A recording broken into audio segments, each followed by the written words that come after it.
बुंदेलखंड पठार के अंतर्गत किन दो राज्यों के हिस्से समाविष्ट है, यानी कि जो बुंदेलखंड पठार है वह किन दो राज्यों के बीच में है, तो वह उत्तर प्रदेश और मध्य प्रदेश में है। यह हम लोग इससे पहले वाले वीडियो में जाने थे। आगे बढ़ते हैं। उससे पहले एक बात, हमारा चैनल अच्छा लगे तो जरूर लाइक करें, शेयर करें, कमेंट करें और सब्सक्राइब करें। हम लोग जानते हैं कि 21/10 को क्या होगा, तो यूजीसी नेट में ज्योग्राफी ऑप्शनल का परीक्षा है। ये वो हो चाहे कोई भी एग्जाम हो जिसमें जीएस के क्वेश्चन आते हैं, तो ज्योग्राफी से भी क्वेश्चन की भरमार रहती है। ऐसा आशा करते हैं। यह चैनल देखिए, लाइक करें, शेयर करें, कमेंट करें, यह आपके काम का है। और ज्योग्राफी के जितने भी क्वेश्चन होते हैं वो सब हम इसी तरह से कराएंगे। तो देखते हैं, भारत का प्राचीनतम पर्वत क्रम कौन सा है, बताइए। हम लोग बचपन से सुनते आए हैं कि भारत का सबसे प्राचीन पर्वत कौन है, तो अरावली है। क्लियर है। आगे बढ़ते हैं। निम्नलिखित में से या निम्नलिखित में से कौन सा पर्वत भारत के केवल एक ही राज्य में स्थित है। अरावली यह गुजरात से लेकर दिल्ली तक है, अतः यह न है। सतपुड़ा यह भी लंबा पर्वत है, अतः यह भी न है। सह्याद्री यानी पश्चिमी घाट, तो यह भी तो गुजरात से शुरू होगा और चला जाएगा दक्षिण में केरल के पास तक। तो बचा कौन, अजंता। यही अकेला सिर्फ और सिर्फ महाराष्ट्र में फैला हुआ है। पश्चिमी घाट की सबसे ऊंची चोटी कौन सी है, पश्चिमी घाट की, तो उसका नाम क्या है, अन्नाई मुद्दी। क्या नाम है, अन्नाई मुद्दी सबसे ऊंची चोटी है। भारत का सर्वाधिक बृहदाकार भू आकृतिक प्रदेश कौन सा है, तो उसका नाम है भारत का दक्षिणी पठार, यानी बृहद भारतीय पठार। यही ना भारत का सबसे बड़ा भू आकृतिक प्रदेश है, तो सही है, बृहद भारतीय पठार। महाराष्ट्र में पश्चिमी घाट किस नाम से जाना जाता है, तो महाराष्ट्र में पश्चिमी घाट का नाम है सह्याद्री। और यही पश्चिमी घाट आगे जाने पर ट्राई जंक्शन, यानी कि केरल, कर्नाटक और तमिलनाडु के बॉर्डर पर तीनों मतलब पश्चिमी घाट, पूर्वी घाट आपस में मिल जाता है और वहीं पर नीलगिरी स्थित है। पालघाट दर्रा अंतःस्थलीय संचार प्रदान करता है, यानी जो इधर है पश्चिमी घाट है उसमें कुछ दर्रे हैं। कितने हैं, तो उसका नाम याद कर लीजिए, ताल, थाल, पाल, भोर, सेन, यानी थाल घाट, पाल घाट, भोर घाट और सेनगोट्टा गैप। तो इसमें क्या पूछ रहा है, पाल घाट, यानी थाल घाट, थाल, पाल, भोर, सेन। तो पाल घाट कहाँ है, दूसरे नंबर पर, यानी यह किधर से किधर जाने का रास्ता हमको बताएगा। तो यह मुंबई टू किधर जाएंगे हम लोग, तो पुणे जाएंगे। दोनों आसपास के ही जोशी पड़ोसी हैं, लेकिन बीच में एक पहाड़ है। तो 31 का यह मतलब कि थाल घाट से क्या होगा, तो थाल घाट से हम लोग पुणे से मुंबई जाएंगे, लेकिन चेन्नई से कोच्चि जाने का रास्ता है पाल घाट का। यानी थाल घाट मुंबई से पुणे, पाल घाट चेन्नई से कोच्चि के बीच जाने का मार्ग प्रदान करता है। लेकिन हमको इसमें डाउट लग रहा है क्वेश्चन पर। आगे बढ़ते हैं। मेघालय पठार अधिकतर निर्मित है, तो मेघालय पठार है यह कैसा है, तो यह गोंडवाना शैलों से ही निर्मित है, यानी भौगोलिक रूप से यह गोंडवाना मेघालय का पठार किसका भाग माना जाता है, तो गोंडवाना पठार का भाग माना जाता है। लेकिन इसमें पूछ रहा है कि वो पठार किस तरह के चट्टान से निर्मित है, तो वह धारवाड़ क्वार्टजाइटो से निर्मित है, यानी धारवाड़ क्वार्टजाइटो से ही निर्मित है। कौन, तो मेघालय पठार का अधिकतर भाग या अधिकतर निर्मित किससे है, तो धारवाड़ियन क्वार्टजाइट से निर्मित है। कौन, मेघालय पठार। शांत घाटी यानी साइलेंट वैली स्थित है, तो यह तो केरल में है। निम्नलिखित में से किस एक की ऊंचाई औसत समुद्र तल से सबसे अधिक है, तो औसत समुद्र तल से सबसे अधिक ऊंचा कौन है, पारसनाथ, दुद्धा बेटा, पंचमढ़िया, अनाईमुड्डी। जो सबसे ऊंचा पर्वत है, पहाड़ी है, वही सबसे ऊंचा होगा। तो 34 का क्या होगा, तो 34 का आंसर आपका डी होगा। निम्नलिखित राज्यों में से किस एक में पूर्वी घाटों का शीर्षतम बिंदु अवस्थित है। जो पूर्वी घाट है उसका सबसे हाईएस्ट पीक कहाँ है, तो विशाखापट्टनम में है, यानी डॉल्फिन नोज की बात कर, डॉल्फिन नोज, तो कहाँ है, विशाखापट्टनम में है। छोटा नागपुर पठार का उत्तर पूर्वी छोर कौन सी पहाड़ियों से बना हुआ है, यानी झारखंड की बात हो रही है, उसका उत्तर पूर्वी छोर, यानी किधर की बात हो रही है, तो पश्चिम बंगाल की तरफ। उसका नाम क्या होगा, राजमहल या मिकिर पहाड़ियाँ, जवाड़ी। ये मिकिर तो पूर्वोत्तर की है, जवाड़ी तो साउथ में चले गए। अब बचा पारसनाथ और राजमहल, इस दोनों में डाउट है। बताइए गेस कीजिए कौन होगा। तो वह होगा आपका राजमहल की पहाड़ी, इसी को राजमहल गैप कहते हैं या मालदा गैप कहा जाता है।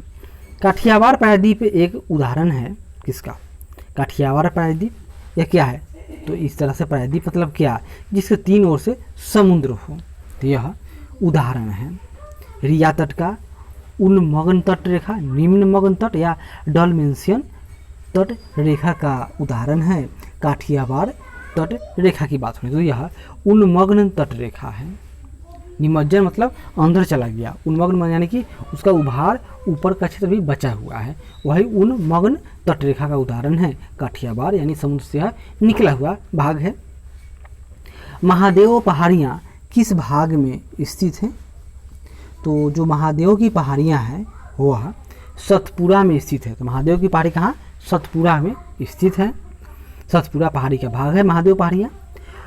पश्चिमी घाट एवं पूर्वी घाटों का मिलन स्थल क्या कहलाएगा, पश्चिमी घाट एवं पूर्वी घाटों का मिलन स्थल नीलगिरी पहाड़ी है। श्रीहरिकोटा द्वीप स्थित है, तो यह कहाँ है, तो यह श्रीहरिकोटा द्वीप कहाँ होगा, जहाँ पर एक झील से भी क्वेश्चन आता है, वो कौन सा झील है जो 2 राज्यों में फैला हुआ है, कौन है, पुलिकट झील की बात हो रही है। देखिए तो 40 नंबर, तो 40 का आपका आंसर होगा 40 का, तो यह श्रीहरिकोटा कहाँ है, तो पुलिकट झील में है, यानी इस पर कब्जा लगभग 90% भाग आंध्र प्रदेश का है और बाकी थोड़ा सा तमिलनाडु का है। और यहीं पर क्या है, तो यहीं पर इसरो का अंतरिक्ष स्टेशन है, यानी कि यहीं से अंतरिक्ष यान छोड़े जाते हैं। 41 निम्न में से कौन सी नदी पूर्ववर्ती नदी की श्रेणी में आती है। पूर्ववर्ती नदी मतलब क्या, कि वह हिमालय से पहले की नदी थी और वह हिमालय को काटकर आज भी बहती है, उसका उदाहरण सिंधु नदी है। तो 41 का आंसर ए है। अपवाह तंत्र जो उस क्षेत्र या जहाँ की वो पाया जाता है के ढांचे से संबंधित नहीं है, क्या कहलाता है। यानी अपवाह तंत्र या ड्रेनेज सिस्टम तंत्र जो उस क्षेत्र यानी जहाँ की वह पाया जाता है कि ढांचे से संबंधित नहीं है, वह क्या कहलाएगा। मान वर्तमान स्वरूप में वह अनफिट बैठ रहा है, उसको क्या कहेंगे, अध्यारोपित अपवाह तंत्र। तो 42 का आंसर क्या होगा, सी, अध्यारोपित अपवाह पैटर्न है, यानी वह उस क्षेत्र के लायक नहीं है लेकिन अभी है यहाँ पर, यानी उसको किसी ने जोर जबरदस्ती किया होगा, किसी दूसरे प्रभाव के कारण उस तरह की वह धारा में भी बह रहा है। निम्नलिखित में से किस नदी का उद्गम स्थल भारत में नहीं है, गेस कीजिए। भारत में किसका उद्गम स्थल नहीं है, तो भारत में सतलज का, सिंधु नदी का, ब्रह्मपुत्र नदी का, ये सब भारत में उद्गम स्थल नहीं है। जिसमें सतलज है तो नहीं है। कश्मीर की घाटी हिमालय में एकमात्र समतल पट्टी है। इस समतल मैदान को निर्मित करने के लिए किस नदी ने अपने निक्षेप जमा किए हैं, किसमें, तो कश्मीर की घाटी में मैदान है, कहाँ, श्रीनगर मैदान में है। पूछ रहा है कि वह जो मैदान बना है किस नदी के कारण बना, उस मैदान क्या नाम है उसका, झेलम नदी। तो 44 का आंसर डी होगा, यानी झेलम नदी। 45 हिमालय प्रदेश से होकर बहने वाली नदियाँ कौन सी है। तो हिमालय प्रदेश से होकर बहने वाली जो नदियाँ हैं वह कौन कौन, तो हिमालय से व्यास, चिनाब, रावी, सतलज और यमुना, ये सभी नदियाँ हिमालय से ही निकलने वाली नदियों के उदाहरण हैं। कौन सी नदी हिमाचल प्रदेश के रास्ते से होकर नहीं बहती है, यानी हिमाचल प्रदेश के रास्ते से होकर नहीं बहती है, यानी बाकी सब बहती होगी। यहाँ देखिए झेलम हिमालय से नहीं, यह कश्मीर से होकर बहती है, बाकी सब व्यास, चिनाब, रावी, थोड़ा सा यमुना, सब हिमाचल प्रदेश से होकर बहती है। गंगा नदी की एकमात्र सहायक नदी जिसका उद्गम मैदान में है उसका नाम बताइए। उसका नाम है गोमती, यह उत्तर प्रदेश के फुलहर झील से निकलती है। तो 47 का सी सही है। 48 देखिए, निम्नलिखित नदियों में से कौन सी एक यमुना की सहायक नदी नहीं है। यमुना की सहायक, तो बेतवा, चंबल, केन, ये सब यमुना की सहायक है, लेकिन रामगंगा यह कॉर्बेट नेशनल पार्क से होकर जाती है और यह गंगा की सहायक नदी है। 48 का डी सही है। अमरकंटक से कौन सी नदी का उद्गम स्रोत है, तो अमरकंटक बीच में है। इससे एक नदी सोन नदी निकलती है जो गंगा में मिलती है और गंगा बंगाल की खाड़ी में अपना जल गिराएगी। एक नदी नर्मदा है जो पश्चिमी अरब सागर में अपना जल गिराएगी। इसमें कौन नदी है, तो नर्मदा, यह अमरकंटक से इसका उद्गम स्थल है। निम्नलिखित नदियों में से कौन सी नदी डेल्टा नहीं बनाती है? तो दो नदी पश्चिम वाहिनी है जो डेल्टा न बनाती है, एक है नर्मदा, दूसरा है ताप्ती। निम्नलिखित नदियों में से किसका सर्वाधिक बड़ा जलग्रहण क्षेत्र है? बताइए। नर्मदा, महानदी, गोदावरी या कृष्णा? सबसे बड़ी दक्षिण की कौन नदी है? तो गोदावरी। तो क्या इसका उत्तर होगा? गोदावरी, यानी 51 का सी। तो 51 का सी सही है। निम्नांकित में से किस नदी का स्रोत मैकाल श्रेणी में नहीं है? यानी कि मैकाल में बाकी सबका होगा।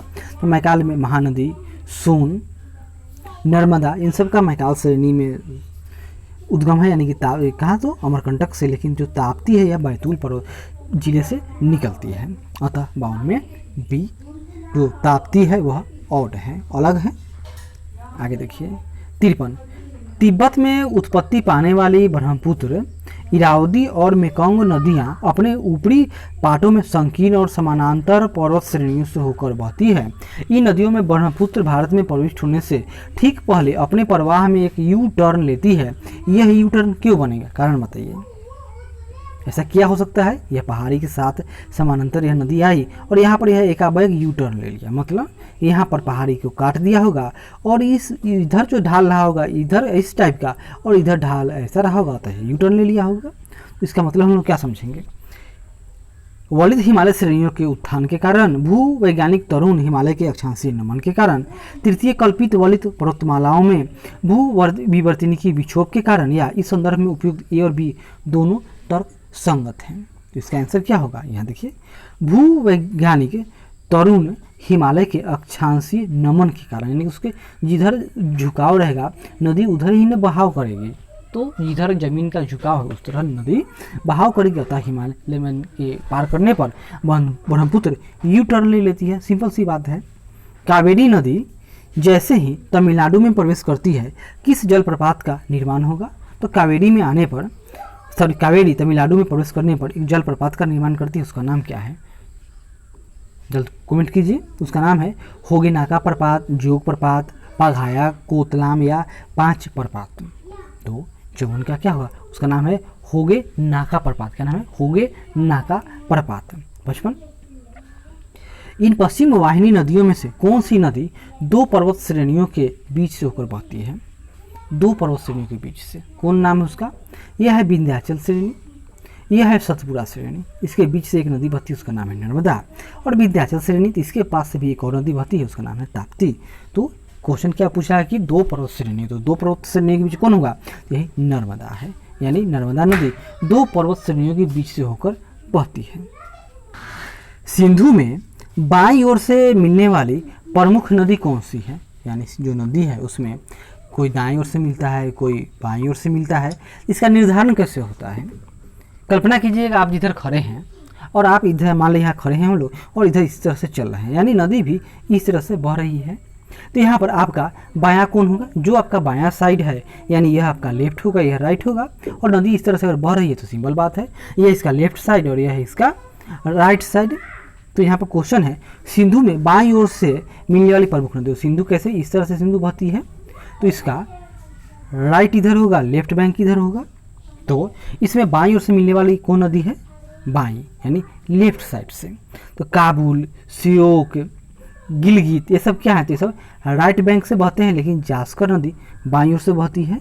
तो 56 का देखते हैं। तो 56 का जो आंसर है डी सही है। धौली गंगा कहाँ विष्णु गंगा से आकर मिलती है? धौली गंगा और विष्णु गंगा का आपस में जहाँ मिलन होगा उस स्थल का नाम बताइए। रुद्रप्रयाग, विष्णुप्रयाग, कर्णप्रयाग, देवप्रयाग। यह बार बार एग्जाम में आता है। देवप्रयाग में क्या होगा? अलकनंदा और भागीरथी के मिलने से क्या होता है? देवप्रयाग, वहाँ पर गंगा नदी का उद्गम स्थान। कर्णप्रयाग, इसमें पिंडर नदी अलकनंदा से मिलती है, तो कर्णप्रयाग। रुद्रप्रयाग और विष्णुप्रयाग। तो इसका आंसर कौन है? तो 57 नंबर, 57 का बी, यानी विष्णुप्रयाग में धौली गंगा विष्णु गंगा से आकर मिलती है। कहाँ? तो धौली गंगा विष्णु गंगा से। और नंदाकिनी नदी और अलकनंदा आपस में जहाँ मिलेगी उसका नाम है नंदप्रयाग। और रुद्रप्रयाग, तो रुद्रप्रयाग को अभी छोड़ते हैं, बाद में देखा जाएगा कहीं होगा कोई। गंगा को बांग्लादेश में किस नाम से जाना जाता है? तो गंगा को बांग्लादेश में नाम है पद्मा, ब्रह्मपुत्र का नाम है जमुना।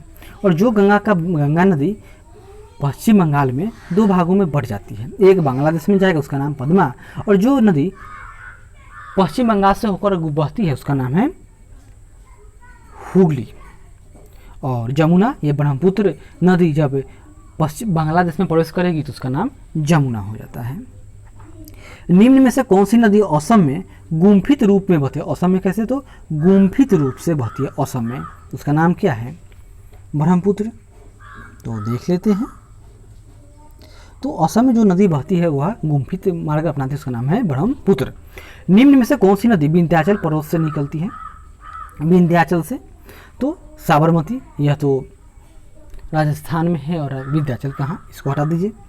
माही नदी, इसका जो परफेक्ट आंसर है आपका आंसर होगा नर्मदा नदी या तापी नदी। तो गेस कीजिए कौन नदी है जो विंध्याचल पर्वत से होकर निकलती है? तो यह 60 का आंसर बी माही नदी होगा, जो विंध्याचल पर्वत से होकर निकलती है। कौन? तो माही नदी।